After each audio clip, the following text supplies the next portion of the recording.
नमस्कार, मी लक्ष्मी. माझ्या चॅनलमध्ये स्वागत आहे. या पद्धतीने बटाट्याची भाजी करून बघा, खूप सुंदर बनते. बटाटा न बॉईल करता असा गॅसवरती भाजून घ्यायचा, त्याचं कवर काढून पावभाजी मॅशरने मॅश करून घ्यायचा. एक कांदा लालसर फ्राय होईपर्यंत फ्राय करून घ्यायचा. त्यामध्ये हळद, लाल तिखट, धना पावडर, काही घरातलेच बेसिक मसाले टाकायचे आणि घरी बनवलेला ठेचा असेल तर अतिउत्तम. मी असा ठेचा टाकून भाजी बनवून घेतली. मॅश केलेला बटाटा त्यामध्ये घातला. खूप सुंदर भाजी बनते. इकडं आहोंची धोंड्याचा महिना बाद झाला म्हणे. काल होता संडे आणि बिर्याणी करायचं ठरवलं होतं. असं मी मॅरिनेट करून चिकन 4 तासासाठी फ्रीजला ठेवते. खूप सुंदर होते. इकडं पिल्लूसाठी काही पीस काढून कंटक्कीचं तयार करून घेतली. पिल्लू काही पीस खात नाही, मग कंटक्की केली तर आवडीने खातं. इकडं मी फ्रीजला ठेवलं आहे चिकन.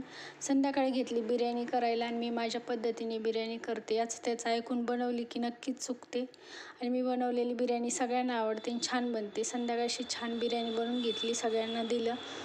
मीही जेवण करून घेतलं आणि मी घेतली इकडं आईस्क्रीम खायला. काल होती आमची ॲनिव्हर्सरी, त्यानिमित्ताने बिर्याणी आणि आईस्क्रीम पार्टी घरीच केली. प्लीज माझ्या चॅनलला लाईक, सबस्क्राईब करायला विसरू नका.